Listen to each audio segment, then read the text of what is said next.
and welcome. You're watching NDTV. I'm Gargi Raut. Our top story, speaking in the Rajya Sabha during the special discussion on the 75th anniversary of the adoption of the Constitution of India, Home Minister Amit Shah hit out at the Congress and the Gandhi family in the conclusion of the two-day debate. Shah said the party treated the Constitution as the private fiefdom of one family and played fraud with Parliament. In an attack against senior Congress leader Rahul Gandhi, he said his party lost in recent elections because the people found out that its leaders were carrying fake copies of the Constitution, and he also said that our democracy is stronger than ever. परिवर्तन इस जीवन का मंत्र है, सत्य है। इसको हमारे संविधान सभा ने स्वीकार किया था। इसलिए आर्टिकल 368 में संविधान संशोधन इसके लिए प्रोविजन किया गया। अभी कुछ राजनेता आए हैं, 54 साल की आयु में अपने आप को युवा कहते हैं और ये घूमते रहते हैं, संविधान बदल देंगे, संविधान बदल देंगे, संविधान बदल देंगे। मैं उनको समझाना चाहता हूं कि संविधान बदलने का प्रोविजन, संविधान के प्रावधानों का बदलने का प्रोविजन अनुच्छेद 368 के अंदर संविधान में ही है। मान्यवर, अभी एक फैशन होगा है, आंबेडकर आंबेडकर आंबेडकर आंबेडकर आंबेडकर आंबेडकर। इतना नाम अगर भगवान का लेते हैं तो 7 जन्मों तक स्वर्ग मिल जाता। हमें तो आनंद है कि आंबेडकर का नाम लेते हैं। आंबेडकर का नाम अभी 100 बार ज्यादा लो, परंतु साच अर्थ में आंबेडकर जी के प्रति आपका भाव क्या है ये मैं बताता। मान्यवर, आंबेडकर जी को देश की पहली कैबिनेट से इस्तीफा क्यों दे दिया? आंबेडकर जी ने कई बार कहा कि अनुसूचित जातियों और जनजातियों से हुए व्यवहार से मैं असंतुष्ट हूं, सरकार की विदेश नीति से मैं असहमत हूं और आर्टिकल 370 से मैं असहमत हूं। इसलिए वो छोड़ना चाहते थे, उनको आश्वासन दिया गया, आश्वासन पूरा नहीं हुआ, उन्होंने इग्नोरेंस के चलते इस्तीफा दे दिया। Now, the Congress has rejected the charges made by Home Minister Amit Shah. Congress Chief Mallikarjun Kharge said he came to Parliament just to praise the Prime Minister. Also, his remarks about Dr. B.R. Ambedkar have caused a political uproar, with the Congress accusing the BJP of harboring disdain and asking for an apology by the Home Minister. जो आज home minister ने जो बात की, ये सत्य से दूर झूठ है इस पर है। और उन्होंने एक भी बात सच नहीं कही, जैसा कि अंबेडकर स्टैचू। आज सारी बातें झूठ रखकर लोगों को गुमराह करने की कोशिश कर रहे हैं, और ये बहुत दिन चलने वाला नहीं है। और हर चीज़ मोदी जी, तो ये मोदी जी की तारीफ करने के लिए सदन में आए हैं और वो बोल रहे हैं। Congress Rajya Sabha MP Imran Pratapgarhi with me. Sir, कितने नंबर देंगे अमित शाह की आज कॉन्स्टिट्यूशन पर जिस तरीके से उन्होंने रिस्पॉन्ड किया? नहीं, नंबर देने का खेल, मुझे लगता है कि इस खेल में मैं नहीं उलझता हूं। सच बात तो यह है कि जो भाषण पूरी तरह से झूठ, असत्य और मिथ्या और सिर्फ विपक्षी पार्टी पर तंज करने के लिए, व्यंग करने के लिए दिया गया हो, उस कॉपी को तो मुझे लगता है जांचा ही नहीं जाना चाहिए। और उस पूरे भाषण में जिस तरह से डॉक्टर बाबा साहब अंबेडकर का जिक्र करते करते वो एक बात बोल गए, वो बात बहुत ही आपत्तिजनक है। उन्होंने जब ये कहा कि जितनी बार अंबेडकर अंबेडकर अंबेडकर करते हो, इतनी बार भगवान का नाम लेते, तो इस देश के दलितों के लिए, पिछड़ों के लिए, आदिवासियों के लिए डॉक्टर बाबा साहब अंबेडकर ने जो काम किया है वो भगवान ही करता है। माफी की मांग करेंगे अमित शाह से, जिस तरह आप बोल रहे हैं कि अपमान किया? नहीं, वहां तो खड़गे जी ने सामने खड़े होकर के कहा कि आप गलत बोल रहे हैं ये बात। बाकी जो हमारे सदस्य थे सबने ये बात कही। वो मुझे लगता है कि गृह मंत्री जी कैसे बोल गए, भाषाई चातुर्य है उनके पास, लेकिन उसके बाद भी जो ये बात उन्होंने बोली है वो गलत है। बहुत बहुत शुक्रिया बात करने के लिए। That was Imran Pratapgarhi speaking to NDTV. And staying with news of Parliament, the government introduced 2 bills in Lok Sabha for holding simultaneous elections to the Lok Sabha and State Assembly. The One Nation, One Poll bill, as it's called, this followed following a heated debate. Opposition members also insisted on a division of votes, and while 269 members voted for it, 198 members were opposed to ONOP. The bill will now be officially referred to a joint parliamentary committee. Opposition parties have criticized the proposed legislation as an attack on the federal structure and saying it went against the basic structure of the constitution. The government has refuted these claims. Later, BJP said notices would be issued to those MPs who were absent from the House today, as a whip had been issued to attend. जो basic structure में कहीं भी कोई छेड़छाड़ नहीं की जा रही है, ना तो संसद की शक्ति में कमी आ रही है और ना कोई विधानसभा में शक्ति दी है संविधान, उसमें कमी आ रही है। जब ये संविधान सुधार का विधेयक, संवैधानिक संशोधन जब कैबिनेट में चर्चा में आया, तब प्रधानमंत्री जी ने स्वयं मंशा व्यक्त करी थी कि इसको जेपीसी को देना चाहिए। इस पर विस्तृत चर्चा सभी स्तर पर होनी चाहिए। I rise today on behalf of the Telugu Desam Party to express our unwavering support for the NDA's One Nation and One Election bill. The bills which have been moved by the Honorable Minister of Law and Justice absolutely assault the basic structure of the Constitution and are beyond the legislative competence of this House. ये संविधान की मूल भावना को खत्म करके कैसे तानाशाही के रास्ते निकाले जाएं, इसके अलावा कोई काम ही नहीं बचा है। State government and the state legislative assembly are not subordinate to the central government or to the parliament itself. The simultaneous election would incur additional cost of 13,981 crores. In addition, 9,284 crores will be required for procurement of EVMs, VVPAT to meet the requirement of simultaneous election. Assembly है, लोकसभा है, लोगों को बार बार अलग अलग जगहों पर vote करने का मौका मिलता है, लेकिन यह सरकार चाहती है one nation, one election, one leader, सब कुछ खत्म कर दो, कोई संविधान नहीं रहे, कोई कुछ नहीं रहे। तो लोगों को उनको वोट देने से वंचित कर रही है, जो हमारा लोकतंत्र में सबसे बड़ा अधिकार है। तो इसका विरोध हम करते हैं, शुरू से कर रहे हैं। हमारी लीडर ममता बंदोपाध्याय ने भी इसका विरोध किया है, चिट्ठी रामनाथ कोविंद जी को लिखी थी जो उनकी कमेटी बनी थी, और इसका हम पूरे तरीके से विरोध करते हैं।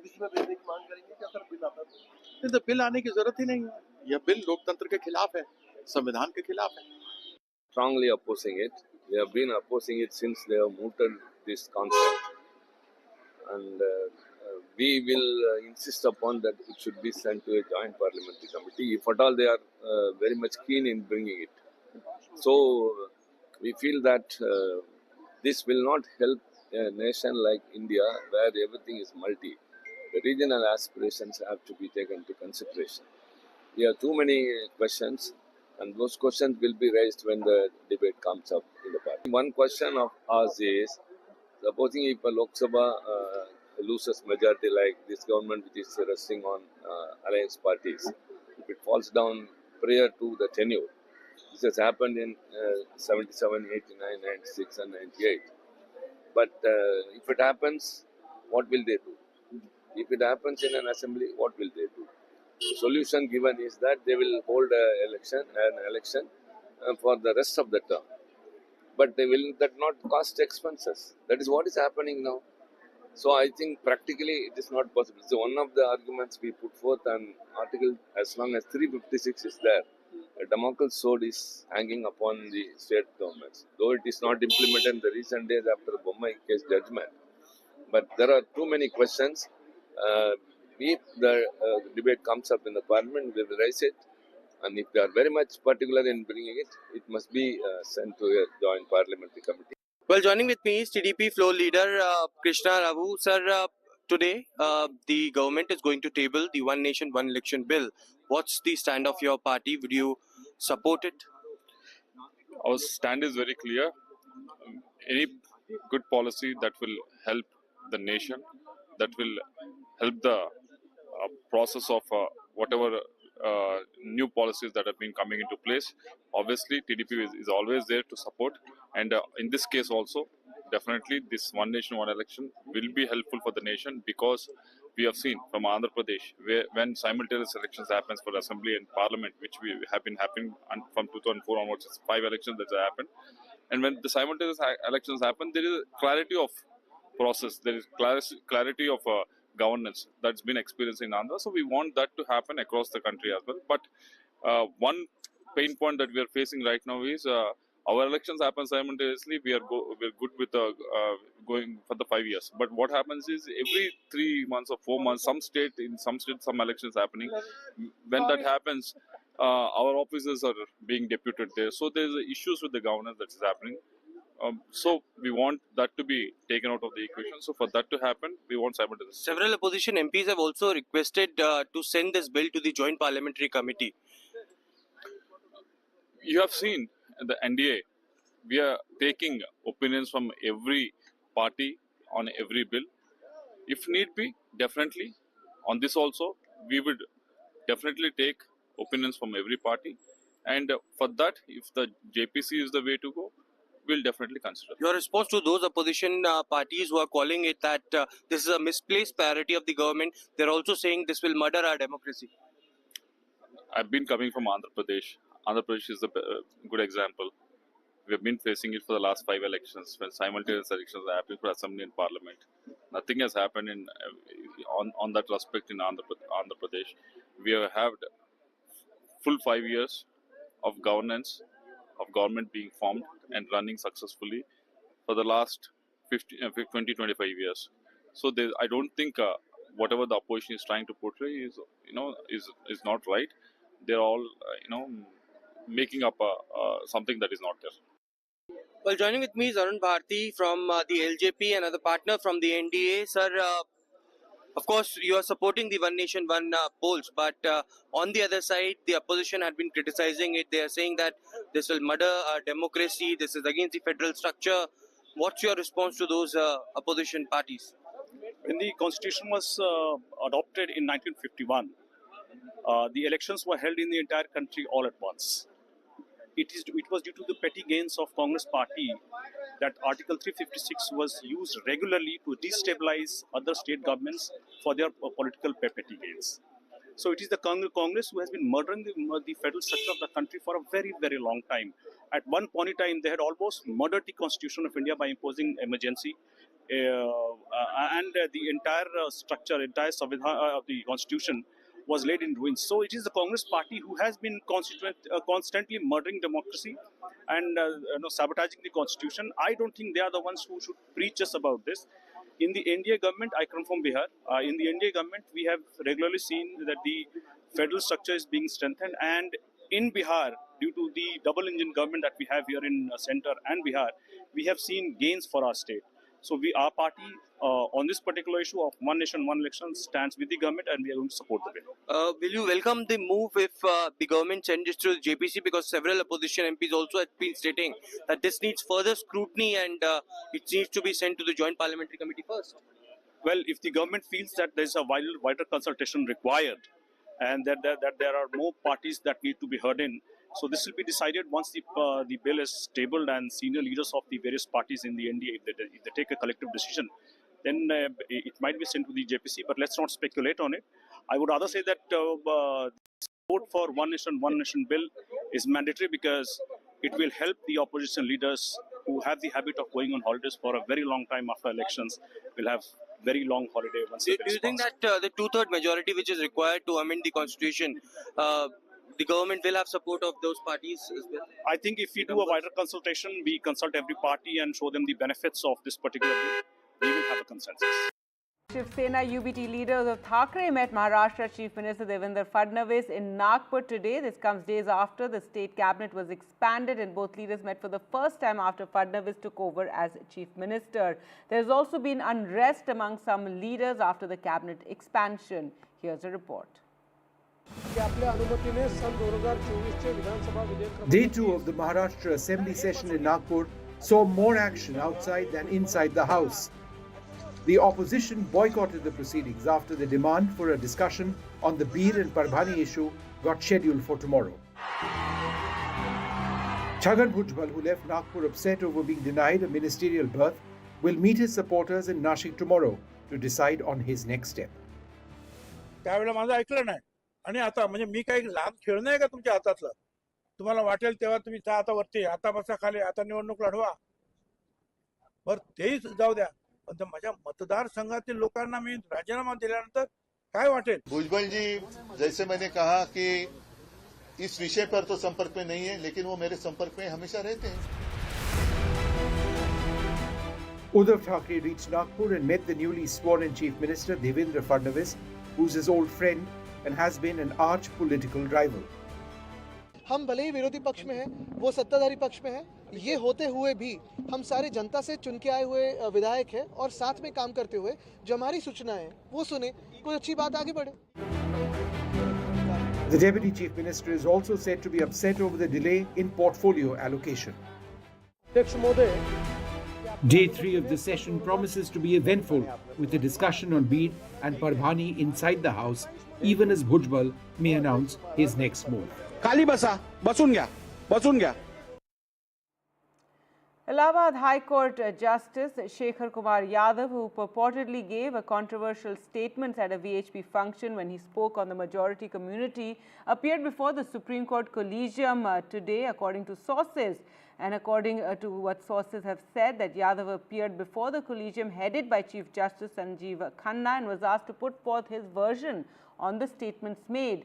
The top court on December 10th had taken note of the news reports over the statements and had sought a report from the Allahabad High Court on the issue. In a statement released, they said the Supreme Court has taken note of newspaper reports of a speech given by Justice Shekhar Kumar Yadav, a sitting judge of the High Court of Allahabad. The details and particulars have been called from the High Court and the matter is under consideration. Now, a big overhaul in the entrance exam system with the major changes in the National Testing Agency was announced by Union Minister Dharmendra Pradhan.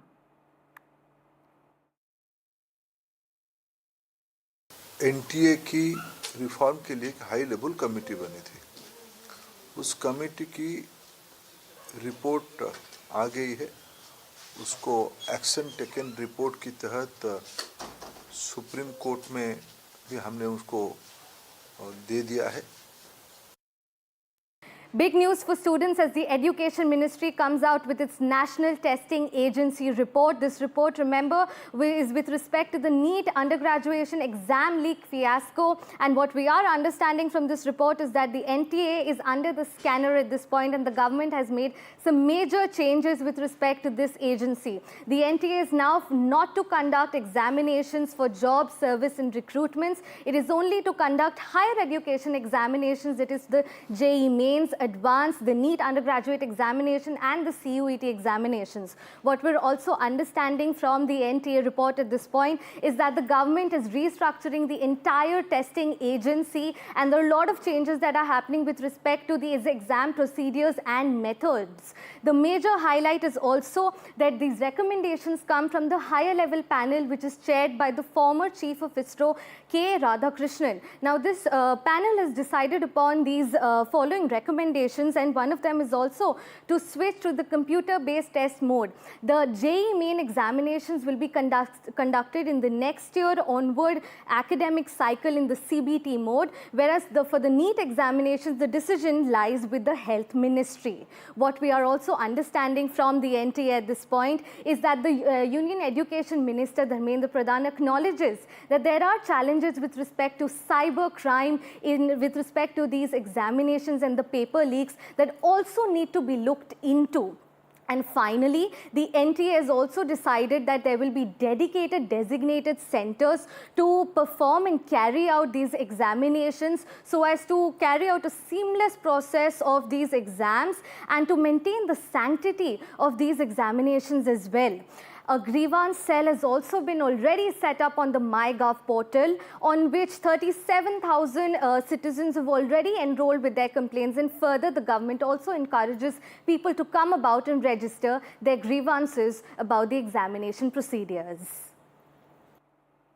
The Tamil Nadu government today organized a grand function for the new world chess champion D. Gukesh. Chief Minister M.K. Stalin also presented a cheque of 5 crore as an award for his historic achievement. Earlier, the 18-year-old young chess prodigy was brought in a grand roadshow to the venue.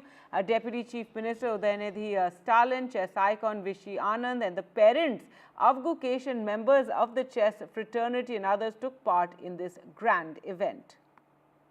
For me to be standing here and as the 18th and the youngest world chess champion in history it has been my dream, and I feel extreme gratitude to everyone. The reason why I'm standing here is because of the people around me and the people who have shaped my career. And I would like to thank first of all my parents. Vishy sir has been this kind of God for me and the whole chess community in Tamil Nadu and India, and I would really like to thank Vishy sir a lot, and I would like to thank my team.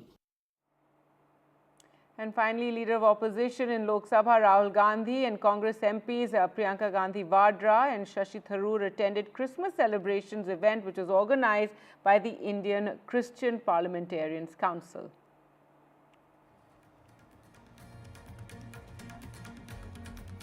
That's it from me. For the moment, news updates continue right here on NDTV.